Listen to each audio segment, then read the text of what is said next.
to Customer Transformation Live. Buckle up as we tap into transformative conversations, real-world case studies, and innovative solutions that are shaping the future of customer engagement. Your journey to customer transformation starts now.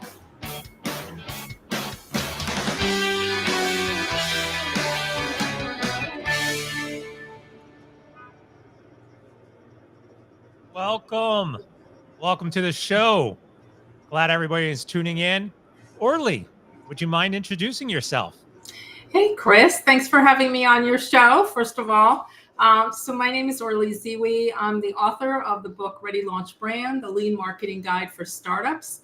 I also have a consulting practice called Zeewy Brands, and I work primarily with solopreneurs, coaches, consultants to help them basically cut through the noise and stand out in this crazy over-messaged world that we live in, and attract their ideal clients so they can grow their business. Overly messaged world is probably a really good place for us to start. We're sitting here trying to do a live broadcasting amongst probably thousands of live. Chris, I'm sorry, I've lost your sound. I can barely hear you. Oh, there we go. Oh, that's better. Good. Okay. Now I can hear you. Yeah. One of the areas that I would like to touch on with you is you talk about your audience and you're working with solopreneurs and coaches. Is there a difference between messaging in general when we look at whether it's a new business or maybe a larger enterprise business? So that's a great question. And I didn't want to get into all of the things I do because, that takes too much time. But I actually work with organizations also from everything from pre-startup to established company. And here's what they all have in common. They don't know how to succinctly sum up what they do in such a way that they can attract more of their ideal clients. Their messaging, it starts with, do you understand who you are, what you offer, and who it matters to? So that's the same whether you're a big company or a startup. And can we summarize maybe what are some of the key things that matter to individual organizations? Like from my perspective, and of course it's based on the theme of the show, customer will always be first and foremost at the forefront of what you're trying to accomplish. But when we extract that and we say, okay, everybody has customers, what are some of the other areas that people really have to focus in on when developing that brand messaging? So here's and this is really a great place to begin, right? So here's the thing. Understanding who your customer is not enough. You have to understand what is the key thing that is keeping them up at night. And for every business, for every customer, it's different.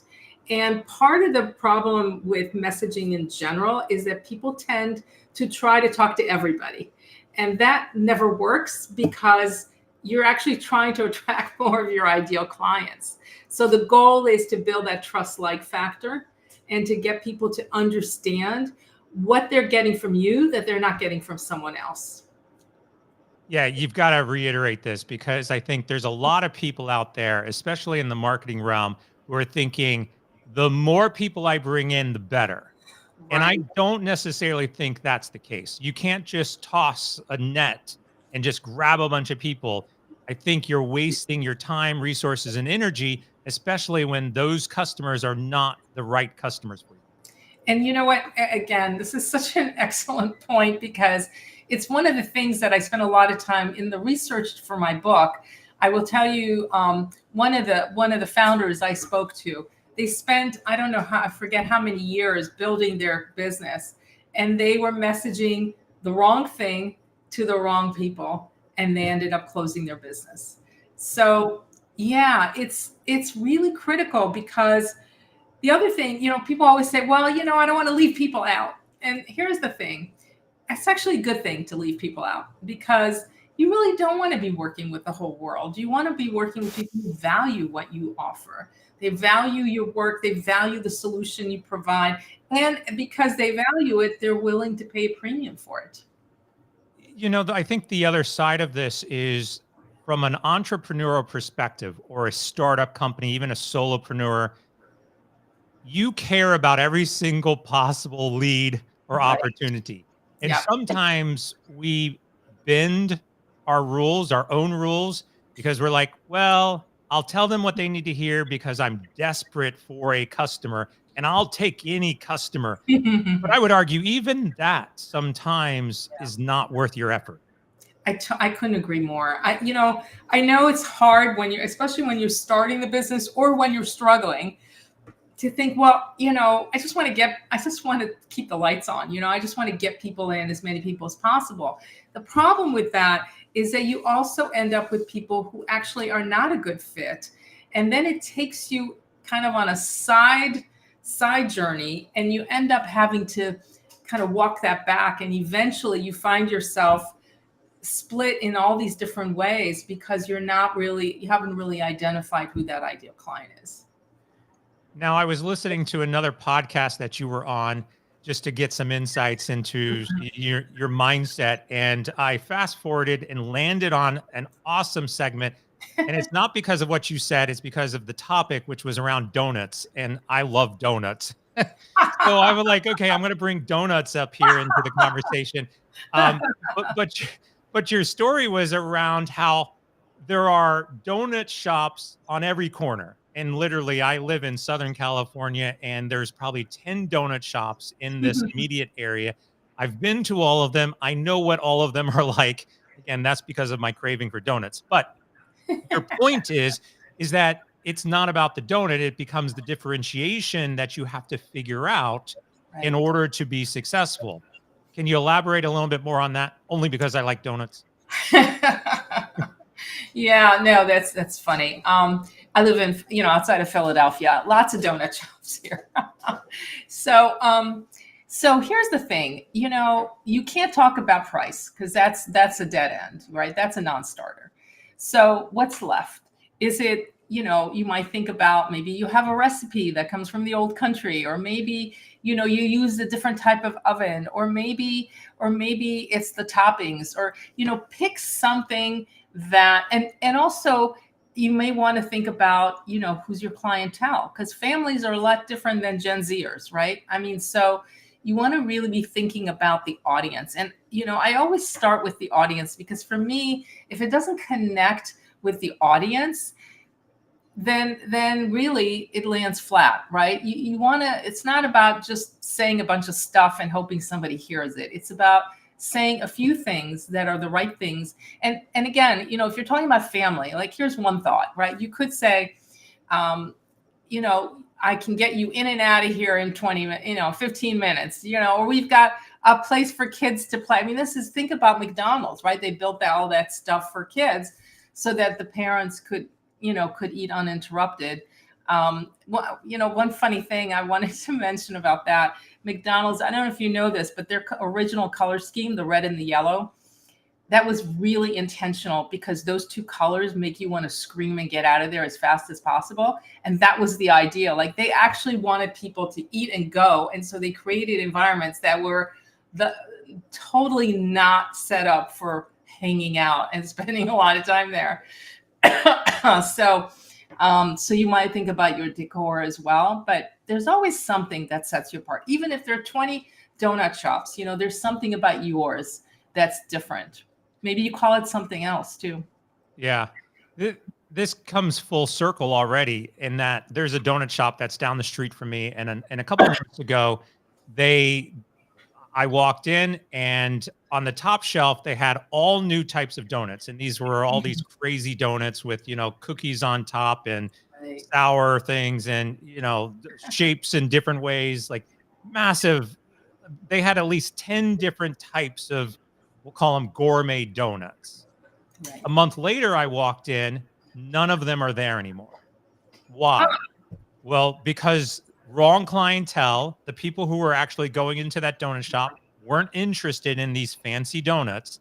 They were charging too much for them, and they realized after their experiment, it wasn't going to work. They didn't recognize who their audience was. They were simply trying to compete against another donut shop that was down the street who was doing the same thing. And this is what you're saying. You've got to differentiate yourself. You can't just try to replicate somebody because they're doing something well. What is going to make you different? And more importantly, what does your customers who are actually there want from you? So, that brings up a really important point. Why not ask them? Here's a crazy thought, right? So, you can have a simple 3-question survey at the door and have people fill it out while they're waiting for their donut. What's one thing you wish our donut shop had? What's one thing you've had that you've loved? One thing that you've hated?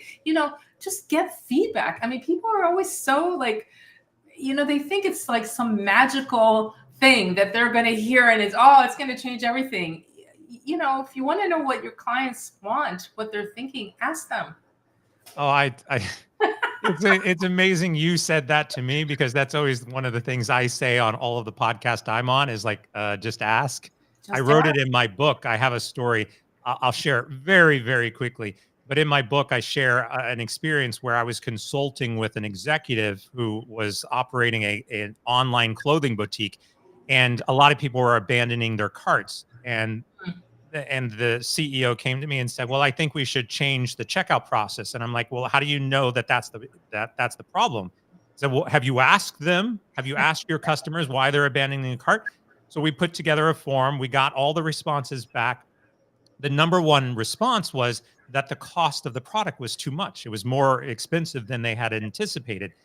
And so I said, maybe have you thought about changing your prices? And the CEO responded like, well, I don't believe the results. Let's change the checkout process.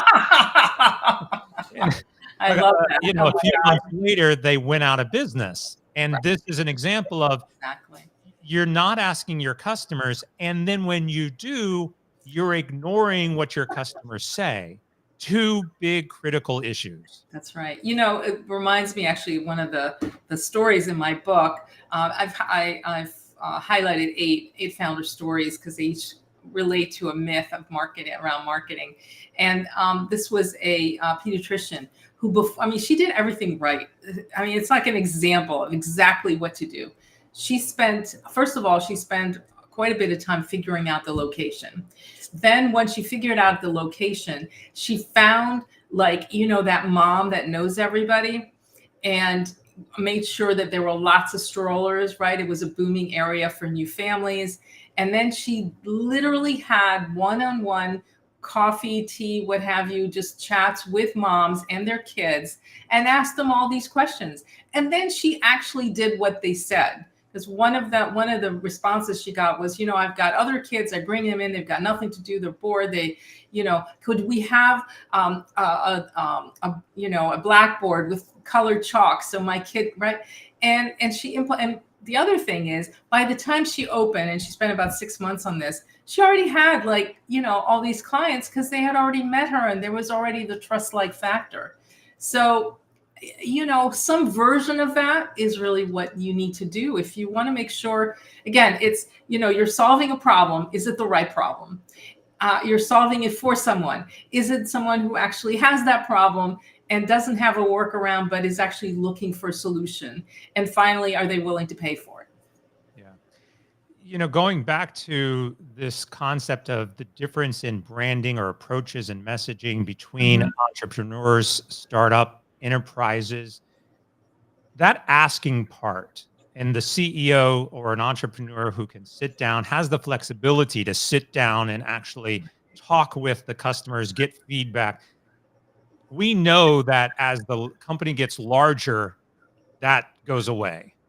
They may still be doing promotions or surveys of some form, but that connection from the executive level with the customers often goes away. Right. And I think it's so important that that is maintained in some way. Well, so that is an that happens a lot, right? Especially, because whatever, that becomes a culture issue, right? In the early days, you know who everybody is.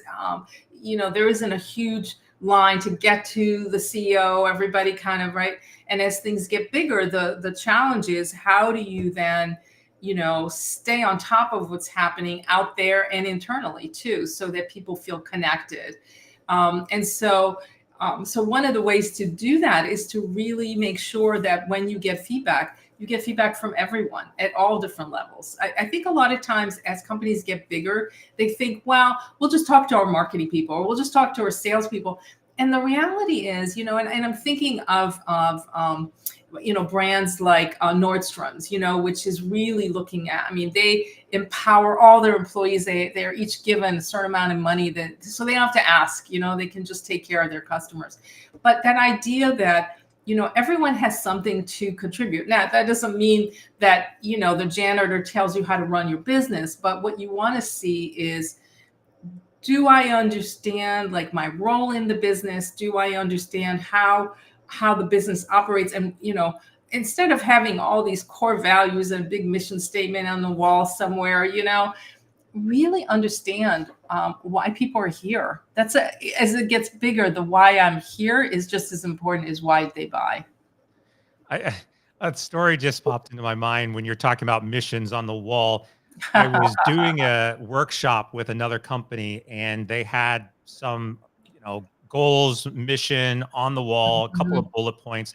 I took a picture of that, and then we had a break. After the break, I put the picture up on the, on the screen, and I said, you guys should focus on this. You should accomplish this.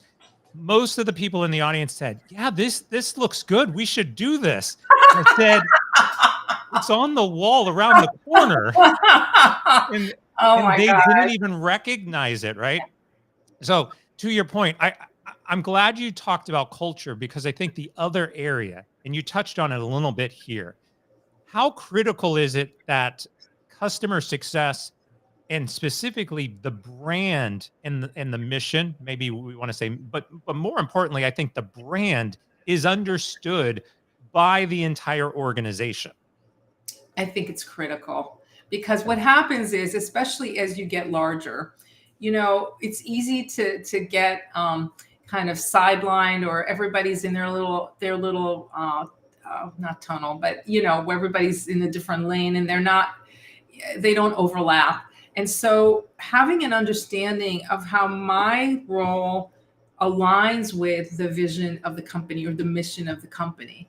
Do I understand, and thinking also in terms of how I describe it, right? Because if you're not engaged, if you don't feel like your job matters, you start to disassociate. And once that happens, you start to lose good people, typically. So that goes to retention and also attracting top talent.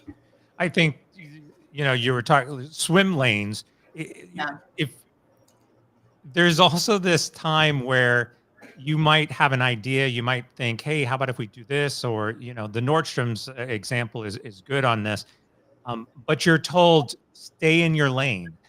You're actually discouraged for trying to help the organization and to maintain that brand. And that's also part of the culture. Mm-hmm. Well, everybody wants to be entrepreneurial until they understand what that means. I love how companies say, yeah, we want to be really entrepreneurial. Well, to do that, are you giving people, blue ocean time so they can think of ideas? I mean, Google actually sets time aside for their employees to do that, right? I mean, are you encouraging failure as a way to get results? Or, because you can't talk about that kind of culture if you don't put into place the things that make that culture thrive. I'm literally just finishing up a companion version to my book. So, my book, Customer Transformation, Yeah. I've written a companion guide for nonprofits specifically. Now, I'm going to bring back McDonald's into the conversation, because I was just watching the movie The Founder a few weeks ago, and that's all about how Ray Kroc came in, Right. took over McDonald's from the McDonald's brothers. But the section I focused on was around franchising. The McDonald's brothers Yes. did not want to franchise. Ray Kroc convinced them of doing it. But the challenge was all of the franchises wanted to do their own thing. Being able to maintain control across the different areas of the brand was challenging. And again, I assume that larger organizations have this problem. Like Coca-Cola, McDonald's still, but there are tight regulations in that process to, again, try to maintain the brand. Right. And then we build a community, and then we build followers of that brand. We build loyal, fans who are constantly. Starbucks obviously has a lot of fans to it, Right. right? Brand evangelist. Yeah, exactly. But I find it interesting because as you grow and you try to establish that brand identity across either your fan base or out definitely today in social media, it seems like it's becoming increasingly hard to maintain that integrity, right? And as it gets expanded, do we see that brand being diluted in some way as a result of, lack of control? You're asking a couple different questions, right? Yeah, Because I okay, so am. yeah, just making sure that I was hearing that there's more than one questions here. So the idea, so franchises are, that's a very specific animal. It doesn't work if everything is not according to the book, because the whole point is wherever you go, you have the same experience. So that's, I think, critical to make sure that, there's sort of a level that you can expect that any McDonald's you're going to go into, to use McDonald's as an example. But then the other issue is, when it's a company and not a franchise, then it's really about, what kind of, what is the core value here? Do I want this to be an environment where we can learn and grow from other people and it's not set in stone? Because especially, I would say, millennials and Gen Zers and whatever the next one is, I forget now the name. Is it Gen X? I don't know. That was earlier.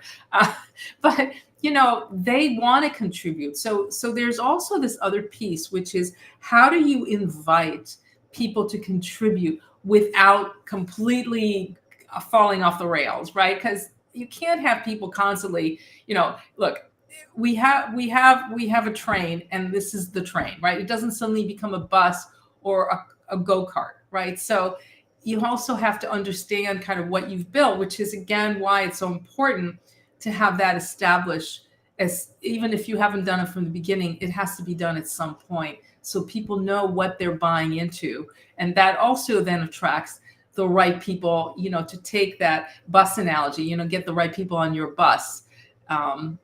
So that's, so that's a kind of different situation, where I think it's more about making sure that that there is an environment where people can talk about things, but not necessarily deviate from what the core of the business is. Have you worked with anybody who has attempted a brand change? Well, by a brand change, what do you mean by that? Are you talking about visually, or the whole company has like completely shifted direction? Yeah, I mean, I'm trying to think. Even myself, I'm sitting here trying to think of any major organizations that have Yeah. have gone through some sort of significant brand or identity change. Obviously, a lot of companies get acquired and you merge, and so there's some Right. transitions there. But I'm just wondering if you've worked with anybody who has, we talk often about developing that brand strategy and identity at the start of the business, but what happens if it's not working? A year later, you're like, I think we need to adjust something here. How do they go about that? So, so one of the things that I do, and I did a lot of these pre-pandemic, it's always like pre-COVID, but it's really around making sure that we are all on the same page about what this brand is, coming up with the key messages so we understand kind of how we want to promote ourselves. But I can give you an example, because I did this with a nonprofit. So they were seeing themselves as a local nonprofit that was all about education, and they covered education from K through post college. I mean, they had schools and programs, And what was happening is that because they were so focused on the education piece, their website was just one redundancy after another. It was the same stuff over and over again. So one of the ways that I help them kind of rethink this is to realize that they are actually a community that uses education to basically change the world, right? It's like a spark. They're the spark, that kind of. So education is not, it's not about education. It's about education as the tool to make that kind of change. So that shift was a huge shift for them because, first of all, they started to see themselves as a national brand, not as a local one. Mm-hmm. And they also started, I helped them to really rethink, like, all of these different offerings could all be, instead of having a site for each one and, all these different pieces that, establish what this thing is. And then you have these extensions, which are these different learning education modules. And so that, I think, what I enjoyed about that process is getting them to see how they were using education instead of education being the face of the business. It was the catalyst of the business. Yeah. I love those simple mindset shifts. Mm-hmm. No, they're not so simple. They're not so simple. I'm making it sound really simple, but the truth of the matter is, and I had like 30 people. We did a day-long retreat workshop, and I was getting feedback from all these people ahead of time. It was a whole process. But the thing that's so interesting to me is, a lot of, especially nonprofits, a lot of them tend to think small, and they tend to think local instead of thinking, how can we, because if you're a nonprofit and you're trying to do something really amazing in the world, you want to impact more people. And so I think that's a big mind shift. Once you shift that, then other things can happen. Yeah. I love that. Mm-hmm. Share a little bit more about your book. What would you like to know? Well, give us a summary. Like, where did you come up with the idea? What is it all about? Yeah. So I'll just give a very brief, personal piece, which is I'm the daughter of, I actually come from a long line of entrepreneurs on my father's side. And my father was an entrepreneur his whole career, and often not successful. I know. Sorry, Dad. He's long retired now. Brilliant man, has like 17 patents. He was really an inventor. But going through that process as part of a family really impacted me. And so one of the things of course, and we all know this, that the rate of failure of startups is very high. Somewhere like 9 out of 10 will eventually fail. By year 5, 7 out of 10 will fail. And since marketing is such an important aspect, because obviously, as you know, marketing is the engine to sales. So that really impacted me. And I spent the last 20 years literally building this process for startups. And I unpacked my whole process so that each chapter also has the exercise that goes with it. So how do you come up with a name? Talk about the identity, the logo, talk about the website, talk about social media, and really think in terms of how do I build a brand experience that is seamless, that is, that I understand. And anyway, then of course the founder stories, which all had some really interesting feedback in terms of their marketing experience. One of the founders I interviewed, and it's to this day still my favorite quote, he said, that their logo didn't work, and they'd had the logo for like 10 years. And they decided to change it because they felt that it didn't get to the heart of their brand. And so, as he put it, we gave ourselves a heart transplant. And when they did that, they came up with a new logo that was, of course, they did all the work, because remember, the logo is just shorthand for the brand. So you need to understand what's beneath that, right? What is it representing? So once they understood all of that, then the logo really shifted to really truly represent their true brand. And he said, when the logo launched, it was like immediately became memorable, and no one remembered a logo that had been around for 10 years. Yeah, I love the idea of having those founder stories in your book and getting insights of what people who've actually gone through that process are Right. thinking about. Because even when I was writing my book, I share a lot of stories, but it's the stories that really bring to life what people are trying to do, what works, what doesn't work. Exactly. And they're often the areas where, those light bulbs go off.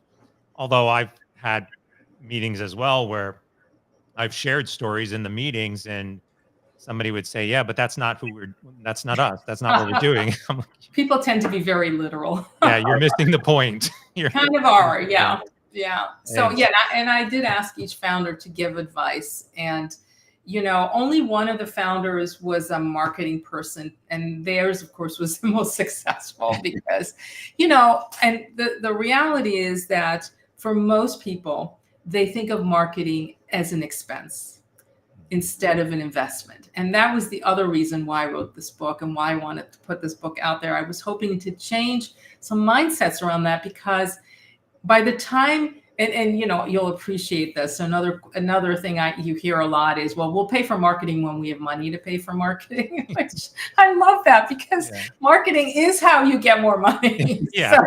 So people think in terms of this pie, and we're a startup, so we have a little pie, and we're just going to spend a little sliver of that on marketing. But the truth is, you should be spending in the beginning probably 15% of gross. Nobody's spending that. But ongoing, at least 10%. And the problem is, by the time they wait till they think they're ready for marketing, they've lost so much kind of precious time to really build brand awareness and brand loyalty and, all the things that are actually going to help them grow their business. Yeah. I could not agree more with that one. It's always an afterthought, Always. which is incredible to me, right? Like, you're focused so much on the product and what you're building, the ideas, and marketing is the last thought, and how you're going to actually then sell this, Right. Well, and so I don't know if you know that what the number one reason that startups fail. No, I haven't looked at recent stats. I haven't. Yeah. So I don't know this. I don't think it's changed. I've looked for it, but I haven't seen anything different. But so the top three, the number one is no market need. And that makes total sense to me, because right, if you haven't spent the time figuring out, like, you can have the best idea in the world, but if nobody wants it, or you haven't thought about, and that's, I think, to your point about marketing, you want to think about positioning it in such a way that I'm solving a need that I absolutely know is critical. And again, people will pay for it. And not surprising, the number two reason is run out of cash. But the interesting one for me, the third one, is the wrong team. And I believe that the reason that there's the wrong team is because if you haven't clarified who you are, if you haven't really identified your core value, if you haven't really figured out kind of what's your North Star, how do you bring people in who are aligned with that, right? Yeah. And you see that all the time with founders who, they have a falling out because they came in thinking different things, because they didn't do that work ahead of time, to really clarify that. So I keep coming back to the same thing, you can't be too clear. Yeah. It's the culture, it goes back to that. It goes back to what we've talked about. Customers are always going to be first. They have to be first. And building a customer-centric culture that aligns with the business. We talked about, you get desperate to go after sales. There's no difference when we get desperate to go after employees. Like, I need an employee. Right. I'm just going to hire somebody, whether that employee aligns with the culture that I'm trying to build or not. Yeah. And that is going to ultimately just destroy the morale of your internal teams, which is then going to have a direct impact on how you come across to your customers. Well, let's face it, unhappy people make for unhappy customers, Absolutely. So, and especially I think this younger generation, they're not going to stick around for 10 years, so you better have, in a way, I feel like millennials really started this trend of, you better figure this out, because we're not going to stick around if we don't. People, they want to feel valued, they want to feel like they matter. And that doesn't mean you're giving them the keys to the kingdom. It means that they feel like there's some place for them where their views are aligned with what's happening. And they also have to feel like what you're doing is not hurting the world. And I think that's not a bad thing that Gen Zers are bringing into this. I see that because I have 2 Gen Zers myself. So so I definitely see that. It's like, yeah, I don't think I want to stick around here. Really? Okay. Yeah. Maybe just get the experience. Yeah. It's a whole different world. It really is. Yeah. I totally is. It makes me laugh sometimes. How can people find you? So, they can go to my website, zeewybrands.com. They can find me on LinkedIn, and I have I have tons of information there, tons of content on LinkedIn. A couple of years ago, I decided to really focus on LinkedIn, especially after what's happened with Twitter, now X. I think in a way, I think X might be the right name for it, because I don't know how much longer it's going to be there. But yes, so LinkedIn and my website, zeewybrands.com. Awesome. And there's a link, or at least a QR code up in the corner. You can scan that and get to the website fairly quickly if you want. Great. Thank you, Orly. Sorry, I was just going to say one other thing. Of course, you can go to Amazon and find my book. Yeah. So we'll pop that up one more time. So here's the book. Also, there's another QR code right there, so you can scan that also and get to it fairly quickly. Go pick up a copy of Ready Launch Brand. Sounds like a fabulous book. I'm going to go pick up a copy because I want to go read up all the founder stories and add more stories to my collection. So, there's a couple good ones in there I think you'll appreciate. Yeah.